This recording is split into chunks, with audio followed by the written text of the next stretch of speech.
कार्तिक और राधिका की खुशियों का आज कोई ठिकाना नहीं था। शादी के 7 साल बाद दोनों माता पिता बनने वाले थे। कार्तिक और राधिका ने घर आकर यह खुशखबरी अपने माता पिता को सुनाया तो वे बहुत खुश हो गए। उन्हें भी अपने पोते पोती का बहुत दिनों से इंतजार था। कार्तिक के पिता श्याम प्रसाद जी ने अपने बेटे के कंधे पर हाथ रखते हुए कहा, और भाई कार्तिक जी, पिता बनने की खबर सुनकर कैसा महसूस कर रहे हो? कार्तिक ने जब अपने पिता की बातें सुनी तो उसने मुस्कुराते हुए अपना सर झुका लिया। कार्तिक को इस तरह शर्माते हुए देखकर कार्तिक की मां अनुपमा जी हंस पड़ी, और वही पास में खड़ी राधिका भी हंसने लगी। जबकि श्याम प्रसाद जी ने वरुण की पीठ पर प्यार भरी शपथ लगाते हुए कहा, हालत तो देखो, इसकी लड़कियों की तरह शर्माता है। अनुपमा जी ने अपने बेटे की तरफदारी करते हुए कहा, शर्माना तो बनता है, इतने सालों बाद आखिर इतनी बड़ी खुशखबरी मिली है। अनुपमा जी ने राधिका से कहा, बहू बेटे की खुशी तो उसके चेहरे पर छलक रही है। इस खुशी के मौके पर तुम भी कुछ कहो। अनुपमा जी की बातें सुनकर राधिका ने चौंक कर कहा, मैं क्या कहूँ माँ जी, अरे बहू कुछ तो बोलो। आखिर तुम्हारा भी प्रमोशन होने वाला है, तुम माँ बनने जा रही हो। अब से तुम एक नई जिंदगी में अपना कदम रखने वाली हो, जहाँ पर बहुत कुछ तुम्हारे लिए नया और अनोखा होगा। इसीलिए अब हमें भी बताओ, तुमने अपने बच्चों के लिए क्या सोचा है? एक के बाद एक सवाल अनुपमा जी अपनी बहू से पूछे जा रही थी। राधिका की कुछ समझ में नहीं आ रहा था कि वो क्या बोले, और आखिर में राधिका शर्माते हुए वहां से जाने लगी। तभी श्याम प्रसाद जी की आवाज सुनकर राधिका के पांव वहीं पर रुक गए। श्याम प्रसाद जी बोले, तुम दोनों भले ही कुछ मत बोलो, लेकिन हम दोनों तो यह खबर सुनकर बहुत ही ज्यादा खुश है, दादा दादी बनने की खबर सुनकर। हालांकि इस खुशखबरी को सुनने के लिए हम दोनों ने बहुत ही दिनों से इंतजार किया है, और अब तो सिर्फ कुछ महीनों का ही इंतजार है, मगर इस इंतजार का मजा भी अपना एक अलग ही मजा है। श्याम प्रसाद जी अपनी खुशी का इजहार करके थोड़ी देर के लिए चुप हो गए और फिर से बोले, इस वक्त मैं तुम लोगों को एक बात बता देना चाहता हूँ। यह रीति हमारे पुरखों से चली आ रही है। हमारे यहाँ बच्चों में ज्यादातर बेटे ही पैदा होते हैं, खासकर पहला बच्चा। इसलिए हम तुमसे भी यही चाहते हैं कि तुम भी पहला बच्चा बेटा ही पैदा करो। राधिका जो शर्मा कर वहां से जाना चाहती थी, वे श्याम प्रसाद की बातें सुनकर घबरा गई और उनकी तरफ घूमकर बोली, यह कैसी शर्त है पापा जी? लड़का हो या लड़की, ये तो ईश्वर की देन है। ईश्वर जिसको जो देना चाहता है उसको वही देता है। हमारे लिए भी जो ईश्वर ने सोचा होगा वह मुझे भी मंजूर होगा। फिर आप बेटी की शर्त क्यों लगा रहे हैं? आज से पहले कभी राधिका ने अपने सास ससुर की बात से इनकार नहीं किया था, पर आज अपने सास ससुर की बातें सुनकर वह तड़प उठी और उसकी आंखों से आंसू आ गए। अरे बहू, जो तुम ईश्वर से चाहोगी वही तो मिलेगा। तुम ईश्वर से बेटा ही मांगना, जिससे हमारी परंपरा ना टूटे, हमारी परंपरा बरकरार रहे। श्याम प्रसाद जी के अंदाज में आज घमंड साफ साफ दिखाई दे रहा था। यह सब सुनकर राधिका ने कार्तिक की तरफ देखा। उसको लगा शायद आज कुछ कार्तिक बोले, लेकिन आज एक बार फिर कार्तिक ने राधिका को अपने माँ बाप के सामने अकेला छोड़ दिया। अफसोस के साथ सिर हिलाते हुए राधिका ने श्याम प्रसाद जी से कुछ कहना चाहा, लेकिन अनुपमा जी ने टोक दिया, बहू तुम क्यों फालतू में बहस कर रही हो अपने ससुर के साथ? इस खुशी भरे माहौल में, इस खुशी के माहौल में अब शगुन क्यों करना चाहती हो? लगता है तुम बेटी ही पैदा करके मानोगी। अनुपमा जी राधिका को गुस्से से गोरे जा रही थी। तुम्हें बेटी चाहिए तो अलग बात है, मगर पहला बच्चा तो बेटा ही होना चाहिए। जैसे मैंने पहले बच्चे कार्तिक को जन्म दिया और तुम्हारी ननद के यहाँ भी पहला बच्चा बेटा ही हुआ था, ऐसे में हम अगर तुमसे बेटा चाहते हैं तो यह कोई बहुत बड़ी बात तो नहीं है। अरे बेटा ही तो बुढ़ापे का सहारा होते हैं, और हम यह सब तुम्हारे लिए ही तो चाहते हैं। इसमें कौन सा हमारा लोभ छुपा हुआ है? राधिका, तुम तो ऐसी बातें कर रही हो जैसे हमने तुमको सूली पर लटका दिया हो। हम कोई तुम्हारे दुश्मन नहीं है, तुम्हारे अच्छे के लिए ही सोचते हैं। तुम ईश्वर से अपने लिए बेटा ही मांगो। कहते हैं इस हालत में हम जो भी मांगते हैं ईश्वर हमें जरूर देता है। ऐसा कहकर अनुपमा जी से बात को वहीं पर खत्म कर दिया। राधिका रोती रही, कुछ नहीं बोल पाई। वह अगर कुछ बोलती भी तो कैसे बोलती, क्योंकि ऐसा कर वह अपने लिए कोई मुसीबत नहीं खड़ा करना चाहती थी। राधिका मन ही मन में सोचने लगी, अगर ससुर जी ना समझे तो कोई बात नहीं, लेकिन कम से कम सासू माँ को तो समझना चाहिए। एक औरत होते हुए भी इतना गुरूर भरा है उनके अंदर, वह भी सिर्फ इसलिए क्योंकि उन्होंने पहला बच्चा बेटा पैदा किया था। ऐसा कहकर वह खुद को बहुत महान और बड़ा समझने लगी थी। उनकी बातों से परेशान होकर राधिका ईश्वर से यही प्रार्थना करने लगी कि हे ईश्वर, मेरी कोख में पलने वाले बच्चे की रक्षा करना और इन लोगों की थोड़ी सद्बुद्धि देना। श्याम प्रसाद जी के 4 बच्चे थे, एक बेटा और 3 बेटियां। श्याम प्रसाद जी का कपड़ों का अच्छा खासा कारोबार था, वही अच्छा कमा रहे थे। 7 साल पहले श्याम प्रसाद जी ने कार्तिक की शादी कर दी थी। उसके 2 साल बाद शिखा की और रिया की शादी भी कर दी उन्होंने। फिर उसके 1 साल के बाद कावेरी की भी शादी कर दी। शिखा और रिया ने साल भर के अंदर ही बेटों को जन्म दिया, जिनके पैदा होने की खुशी को साल भर तक मनाया जाता रहा। और अब कावेरी भी पेट से थी। कहते हैं हम जैसे होते हैं उसी प्रकार के मनुष्य से हम मिलते हैं। तो बेटियों के ससुराल वाले भी श्याम प्रसाद और अनुपमा जी के विचारों वाले ही थे। अब जब 7 साल का इंतजार करने के बाद ईश्वर ने उनके इंतजार को खत्म किया तो वे बहुत ज्यादा खुश थे। और अब पोते के लिए ख्वाहिश इतनी ज्यादा थी कि उन्होंने राधिका से कह दिया कि उन्हें सिर्फ और सिर्फ पोता ही चाहिए। अपने कमरे में राधिका रो रही थी। जब कार्तिक कमरे में आया तो राधिका के बगल में बैठ गया और बोला, तुम अभी से इतना क्यों परेशान हो रही हो राधिका? अब मैं परेशान भी नहीं हो सकती हूँ क्या? और जब हमें कोई परेशानी या ऐतराज नहीं है कि वह बेटा हो या बेटी, तो कोई दूसरा क्यों ऐतराज करे? राधिका, तुम शायद भूल रही हो, वो और कोई नहीं, मेरे माँ बाप है।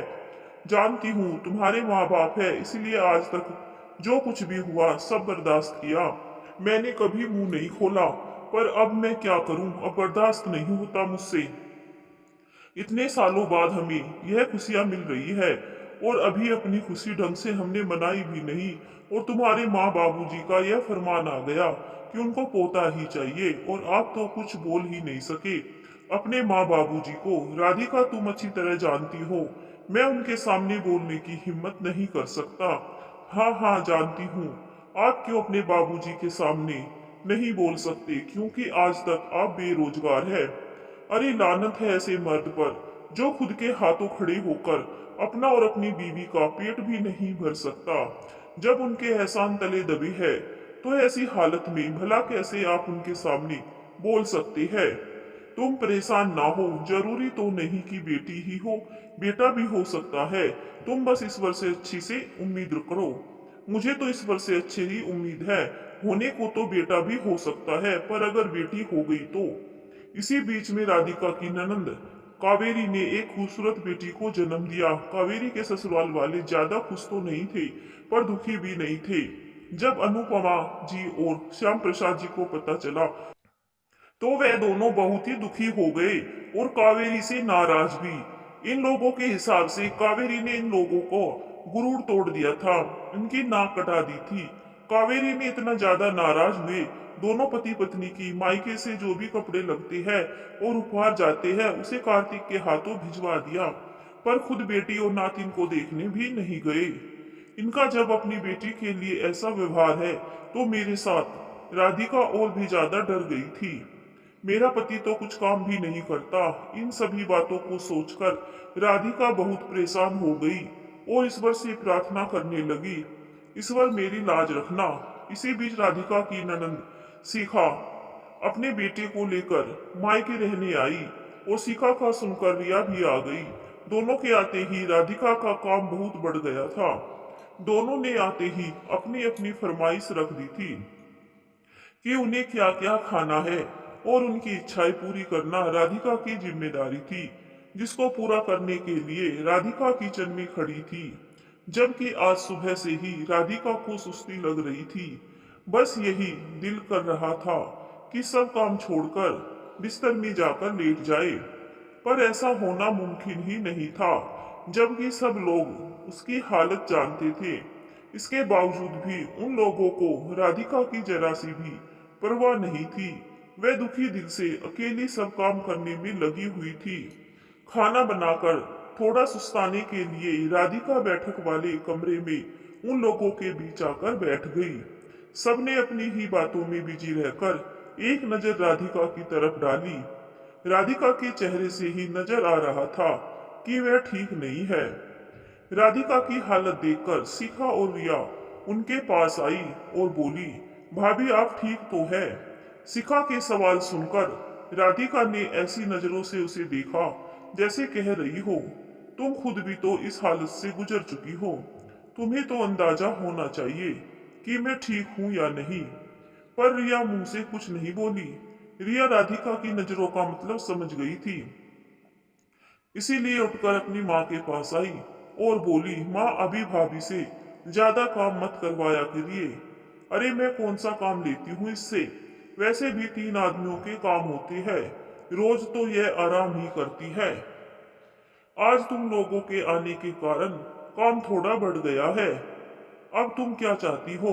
मैं इस उम्र में तुम दोनों की फरमाइश पूरी करने के लिए किचन में जाकर खड़ी हो जाऊं।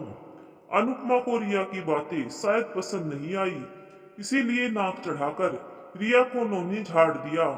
हमारे यहाँ पहला बच्चा बेटा ही होता है, ये तो सब जानते हैं।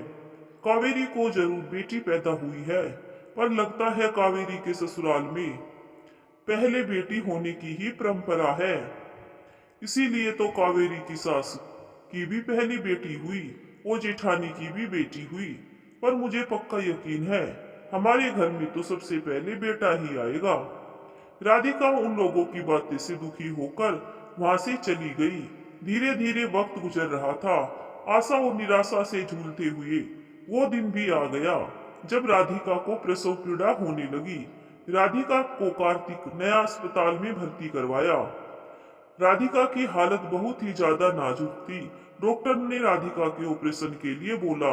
होश में आने के बाद जब राधिका ने आंखें खोली तो डॉक्टर के सिवा वहां उसे कोई नजर नहीं आया।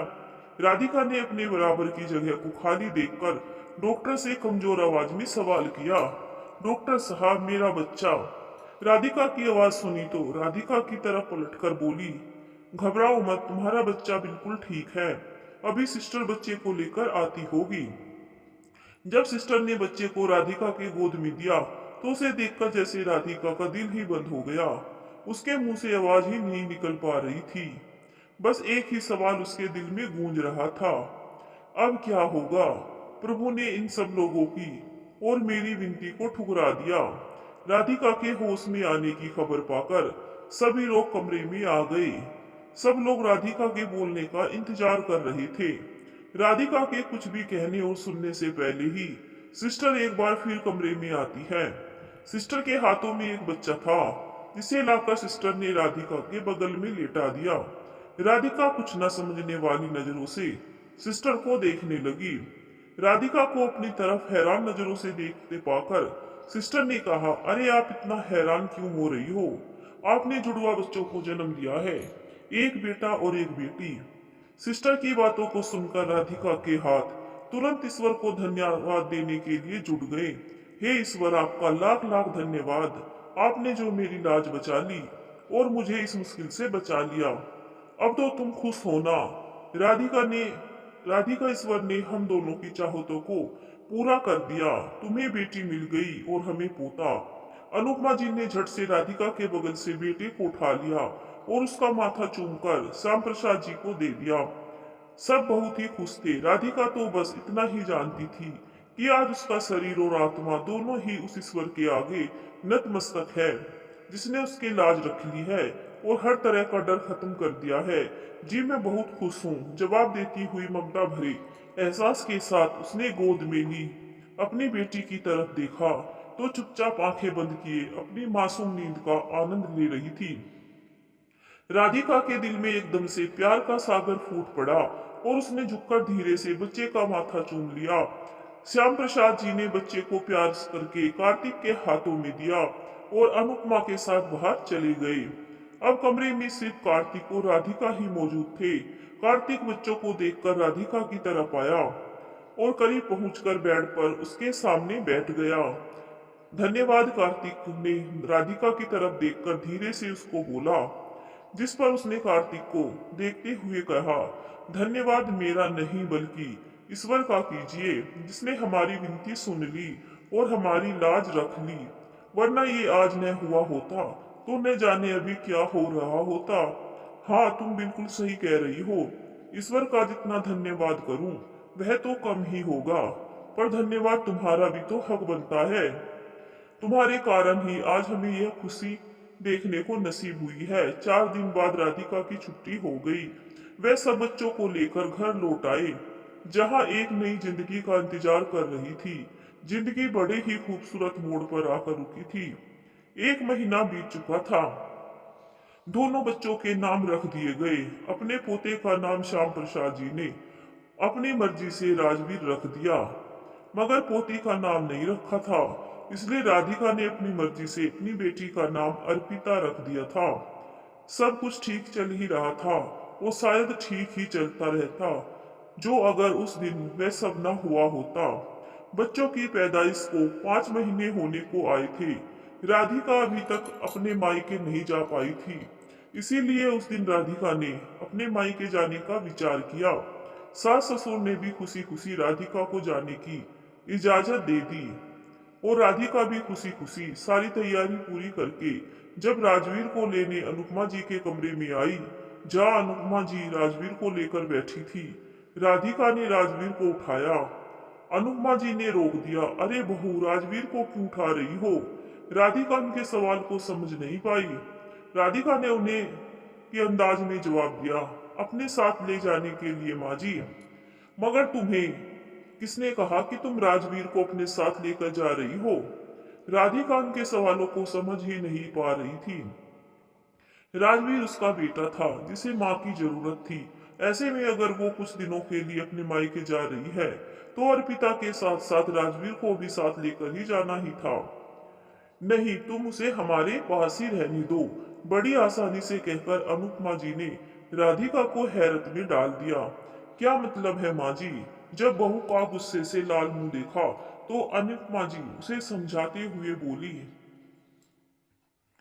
तुम 2 छोटे बच्चों को एक साथ कैसे संभालोगी? यहाँ तो मैं राजवीर को संभाल लेती हूँ, तुम्हें वहाँ परेशानी ना हो इसलिए तुम इसे मेरे पास ही रहने दो। मगर माँ, यह अभी दूध पीता है। हाँ तो क्या हुआ? जब राजवीर को दूध पीना होगा तो तुम्हारे पास भेज दूंगी, बिल्कुल उसी तरह जैसे यहाँ तुम्हारे पास ले आती हूँ। दरअसल राधिका का मायका 2 गलियों को छोड़कर ही था। इस बार राधिका बुरी तरह से चौंक गई। बच्चों की पैदाइश के बाद से अब तक अनुपमा जी ही राजवीर को संभाल रही थी। हर समय राजवीर उनके पास ही रहता था और जब राजवीर भूखा होता तो अनुपमा जी उसे राधिका के पास ले आती और दूध पी लेता, उसे वापस अपने साथ ले जाती। तुम अपनी बेटी को अपने साथ ले जाओ, हमारा बेटा हमारे पास ही रहेगा। हमारा बेटा तुम्हारी बेटी, इस हमारा तुम्हारा का फर्क आज उसे साफ नजर आया। उन्हें बस राजवीर से ही लगाव था। वो उनके खानदान का चिराग था, बुढ़ापे की लाठी था। यह लोग बेटी के वजूद को बोझ समझकर नापसंद करते हैं, मगर इस तरह नापसंद करते हैं उसका एहसास राधिका को आज हुआ था। अनुपमा जी और श्याम प्रसाद जी के सारे प्यार और फिक्र का हकदार सिर्फ और सिर्फ राजवीर ही था। राजवीर ज्यादा समय उनके पास ही रहता था तो राजवीर भी उनके साथ ही खुशी महसूस करता था। राधिका के पास तो बस अपनी जरूरत के लिए ही आता था। जैसे जैसे वक्त गुजर रहा था बच्चे बड़े हो रहे थे, जिस बात पर राधिका ने सब्र कर लिया था, अर्पिता इस बात को अब महसूस करने लगी थी। अक्सर अर्पिता राधिका से पूछती, माँ, दादा दादी राजवीर की तरह मुझे प्यार क्यों नहीं करते? दादा दादी का प्यार सिर्फ राजवीर को क्यों मिलता है, मुझे क्यों नहीं? अर्पिता अपने और राजवीर के बीच का फर्क महसूस करने लगी थी। हर बार नए सवाल के साथ अर्पिता राधिका के सामने खड़ी हो जाती थी। जबकि अपनी तरफ से राधिका पूरी कोशिश करती थी कि अर्पिता को यह फर्क महसूस ना हो, इसलिए वह अर्पिता का ध्यान दूसरी तरफ कर देती थी। राधिका नहीं चाहती थी कि अक्ल की पहली सीढ़ी पर कदम रखने वाली अर्पिता को बोझ होने की तकलीफ उठानी पड़े। राधिका अर्पिता के सवाल को सुन सुनकर परेशान हो गई, जिस कारण राधिका ने अर्पिता को डांटना शुरू कर दिया। अर्पिता ने अब राधिका के सवाल करना बंद करके अपने दादा दादी के व्यवहार के कारण पता लगाना खुद ही शुरू कर दिया, जिसमें अर्पिता हमेशा नाकाम ही रही। अर्पिता बहुत अच्छी लड़की थी। जितनी वह बड़ी हो रही थी उतनी ही समझदार भी हो रही थी, जबकि उसके साथ पैदा होने वाला राजवीर हद से ज्यादा बदतमीज साबित हो रहा था। बात बात पर वो गुस्सा होकर पूरा घर आसमान पर उठा लेता। राजवीर जैसा भी था, शायद उसमें उसकी कोई गलती नहीं थी, बल्कि अनुपमा जी और श्याम प्रसाद जी के लाड प्यार से राजवीर को बिगाड़ दिया था। अब श्याम प्रसाद जी का ज्यादातर समय घर पर भी बीतने लगा। श्याम प्रसाद जी ने अपना सारा कारोबार अपने बेटे कार्तिक को सौंप दिया। राधिका कार्तिक को घर की बातों से दूर ही रखती थी। वह नहीं चाहती थी कि कार्तिक का ध्यान कारोबार से हटकर घर की समस्याओं को सुलझाने में बीते। वक्त गुजर रखकर आगे ही बढ़ रहा था। अब बच्चे स्कूल से निकलकर कॉलेज में पहुंच चुके थे। राजवीर पहले से ही ज्यादा लापरवाह हो गया था। अर्पिता पहले से ज्यादा संजीदा हो गई थी, मगर अपनी संजीदगी में भी उसमें प्यार, सम्मान, बड़ों की इज्जत, मान मर्यादा और सबके लिए फिक्र ही झलकती थी। वह अपने माता पिता का ख्याल तो रखती थी, पर दादा दादी की नफरत के बावजूद भी उनका ख्याल हद से ज्यादा रखती थी। उसको उम्मीद थी कि शायद उनका पत्थर दिल उसके लिए कभी मोम हो जाए। वह राजवीर से भी बहुत प्यार करती थी, अक्सर उसे सही गलत का समझाया करती थी, पर यह अलग बात थी। राजवीर उसकी बातों को एक कान से सुनकर दूसरे कान से उड़ा देता था। राजवीर ने नाराज होकर हमेशा की तरह भूख हड़ताल करके अपने आप को कमरे में बंद कर लिया। राधिका अर्पिता के साथ खाने की थाली लेकर बाहर खड़ी थी। राजवीर, दरवाजा खोलो बेटा। राधिका ने राजवीर को कमरे के बाहर खड़े होकर आवाज दी, मगर उसके बार बार पुकारने के बाद भी राजवीर ने दरवाजा नहीं खोला, बल्कि बदतमीजी से बोला, मुझे बार बार दरवाजा खोलने के लिए ना कहो। तुम अच्छी तरह जानती हो, जब तक दादी मुझे ट्रिप पर जाने की इजाजत नहीं देगी, मैं दरवाजा नहीं खोलूंगा और न ही यह खाना खाऊंगा। राधिका और अर्पिता निराश होकर वापस चली आई। अनुपमा जी ने पूछा, बहू राजवीर ने अपनी जिद छोड़ी या नहीं? माँ जी, आप तो अच्छी तरह जानती है कि अपनी बात मनवाए बगैर वह अपनी जिद नहीं छोड़ेगा। 3 बार खाना वापस लेकर लौट चुकी हूँ। कुछ सोचते हुए अनुपमा जी श्याम प्रसाद जी के पास चली गई और राधिका अच्छी तरह जानती थी अब राजवीर की जिद पूरी हो जाएगी। और फिर वह वही हुआ। कुछ देर बाद राजवीर कमरे से बाहर अपनी दादी के हाथ से खाना खा रहा था। राजवीर को गए आज 1 हफ्ता हो गया। घर में एक तरफ सन्नाटा छाया था। अर्पिता कॉलेज चली जाती, राधिका घर के कामों में बिजी रहती, जबकि अनुपमा जी ज्यादातर अपना समय पूजा पाठ में व्यतीत करती और श्याम प्रसाद जी थोड़ी देर बाहर घूमकर वापस आ जाते। फिर वो सारा समय अपने कमरे में किताबों को पढ़ती। एक बार श्याम प्रसाद जी ने राजवीर से बात करने की कोशिश की फोन पर। राजवीर ने श्याम प्रसाद जी से बात नहीं की।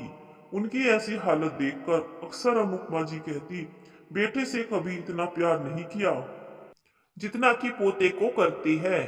श्याम प्रसाद जी हंसकर जवाब देते, भाग्यवान, ब्याज हमेशा ज्यादा प्यारा होता है। मौसम ने करवट ली, जिसकी लपेट में श्याम प्रसाद जी आ गए और श्याम प्रसाद जी की तबीयत ज्यादा खराब हो गई। डॉक्टर श्याम प्रसाद जी का चेकअप करने आए तो डॉक्टर ने दवा के साथ साथ श्याम प्रसाद जी का खास ख्याल रखना को कहा। कार्तिक ने भी अपना कुछ समय श्याम प्रसाद जी के पास गुजारकर जरूरी काम होने की वजह से वह चली गई। अर्पिता जैसे ही दादाजी के लिए सूप लेकर अंदर आई, श्याम प्रसाद जी की आंखें आवाज से खुल गई। उन्होंने देखा कि अर्पिता उनके सामने खड़ी है। एक नजर अर्पिता को देखकर उन्होंने अपनी आंखें बंद कर ली। अर्पिता आगे बढ़कर उनके बिस्तर पर बैठकर बोली, दादाजी सूप पी लीजिए। उसने बड़े प्यार से कहा, रख दो, मैं बाद में पी लूंगा। आंखें बंद किए श्याम प्रसाद जी ने जवाब दिया, फिर तो ठंडा हो जाएगा दादाजी, सूप तो गरम गरम पीने में ही मजा आता है। उसके अंदाज पर श्याम प्रसाद जी को राजवीर का गुमान हुआ, पर वह तो अर्पिता थी, उसकी हमशक्ल, उसकी बहन। दादाजी उसे देखने लगे। अपनी तरफ दादाजी को देखते ही अर्पिता मुस्कुरा उठी और बोली, अब उठ भी जाइए दादाजी, सूप ठंडा हो रहा है। उसके कहने के अंदाज में प्यार ही प्यार था, इसलिए वह उसे नजरअंदाज नहीं कर सके और फिर तकिया का टेक लगाकर बैठ गए। अर्पिता ने उन्हें अपने हाथों से सूप पिलाना शुरू किया। उन्होंने बिना किसी इनकार के सूप पी लिया। इतनी देर में अनुपमा जी कमरे में आई और चुपचाप जाकर उनके पास बैठ गई। जब अर्पिता ने पूरा सूप पिला दिया तो अनुपमा जी से बोली, दादी अब आप भी आराम कर लीजिए, सुबह से आप बहुत ही परेशान हैं दादाजी के लिए। अर्पिता श्याम प्रसाद जी से बोली, दादाजी अगर आप कहे तो मैं आपको रामचरितमानस का पाठ करके सुना दूं। वह प्रसन्नवाचक नजरों से श्याम प्रसाद जी का मुंह देख रही थी। श्याम प्रसाद जी ने खुशी से कहा, हाँ। कहा तो अर्पिता कमरे से बाहर चली गई रामायण लेने। अर्पिता ने जाने के बाद अनुपमा जी ने श्याम प्रसाद जी से पूछा, आज आप इतना चुप क्यों हो? अर्पिता बहुत ही अच्छी है। अनुपमा को उनके सवालों का जवाब नहीं मिला, पर जो जवाब मिला जिससे वह हैरत में पड़ गई। आज तक श्याम प्रसाद जी ने अपनी सगी बेटियों के लिए ऐसे शब्द इस्तेमाल नहीं किए थे जैसे वह अर्पिता के लिए कह रहे थे। फिर आगे जैसे ही कुछ कहना चाहा, इतनी देर में अर्पिता कमरे में आ गई। अर्पिता खुशी खुशी रामायण पढ़ने लगी। अचानक श्याम प्रसाद जी ने अर्पिता से सवाल किया, अर्पिता तुम्हारा कॉलेज भी तो ट्रिप पर गया होगा? अर्पिता ने उनके सवाल पर कुछ देर उनकी तरफ देखा, फिर मुस्कुराते हुए, जी दादाजी, इससे पहले हमारा कॉलेज ट्रिप पर गया था, पर वह सिर्फ एक दिन का था। तो बेटा तुम क्यों नहीं गई? अपने इस सवाल का जवाब उन्हें खुद ही नहीं पता था, पर फिर भी जवाब वह अर्पिता से सुनना चाहते थे। मेरा मन नहीं था इसलिए मैं नहीं गई। उसके शब्दों ने उन्हें अंदर से हिलाकर रख दिया। वह जानते थे कि अगर वह जाना भी चाहती तब भी नहीं जा सकती थी, क्योंकि वह उसे कभी जाने की इजाजत नहीं देते। राजवीर को हर सूरत पर जाना था, इसलिए वह इजाजत न मिलने के बावजूद जबरदस्ती इजाजत लेकर चला गया, क्योंकि वह लड़का था और हर तरह की आजादी का हकदार था। जबकि अर्पिता लड़की थी, उसे इजाजत नहीं मिलनी थी, क्योंकि लड़कियां किसी तरह भी आजादी की हकदार नहीं होती। लड़कियां तो बस बोझ होती है, जिन्हें उनकी शादी से पहले और शादी के बाद तक हर सूरत पर बर्दाश्त करना होता है। श्याम प्रसाद जी की सोच हमेशा से ही ऐसी थी, मगर आज न जाने क्या हुआ, अर्पिता ने उनकी आंखों के साथ साथ दिल की भी आंखें खोल दी थी। उन्हें अपनी सारी गलतियां महसूस होने लगी थी। उन्होंने हमेशा अपनी बेटियों को नजरअंदाज किया, बेटियां पर हमेशा बेटियों को आगे रखा, और अब अर्पिता को नजरअंदाज करके अपना सारा प्यार राजवीर को दे रहे थे। कभी अर्पिता को नजर भर के देखा भी नहीं। इन सब के बाद भी अर्पिता ने हमेशा उनकी फिक्र ही की। वो उनके आसपास घूमती रहती, और आज भी जब वह राजवीर के लिए उदास हो रहे थे तो अर्पिता उनका ध्यान बटाने की कोशिश कर रही थी, ताकि उनकी उदासी दूर हो सके। और राजवीर ने क्या किया, जब भी उन्होंने फोन पर उससे बात करना चाहा, उसने श्याम प्रसाद जी से बात नहीं की। उन्हें एकदम से अर्पिता पर बहुत सारा प्यार आने लगा। इस समय ये एहसास उन पर सबसे ज्यादा हावी हो रहा था कि बेटियां बोझ नहीं होती, बेटियां तो नमी, प्यार और तवज्जो की असल हकदार होती हैं। उनकी सोच क्या बदली, उनके दिल में अर्पिता के लिए जगह बनती चली गई, और पोती के लिए उनकी दिल की दुनिया ही बदल गई। फिर तो आने वाले समय में अर्पिता को राजवीर से ज्यादा प्यार मिला। अर्पिता ने अपने दादा दादी के प्यार का कभी गलत फायदा नहीं उठाया। अर्पिता ने अपने दादा दादी का प्यार और आशीर्वाद साथ पाकर अर्पिता ने अपनी डॉक्टरी की पढ़ाई पूरी की, और एक अच्छी डॉक्टर बनकर अपने परिवार वालों का नाम रोशन कर रही है। डॉक्टर बनने के बाद अर्पिता की शादी एक अच्छे घर में हो गई, तो हंसी खुशी से अपना जीवन बिता रही है।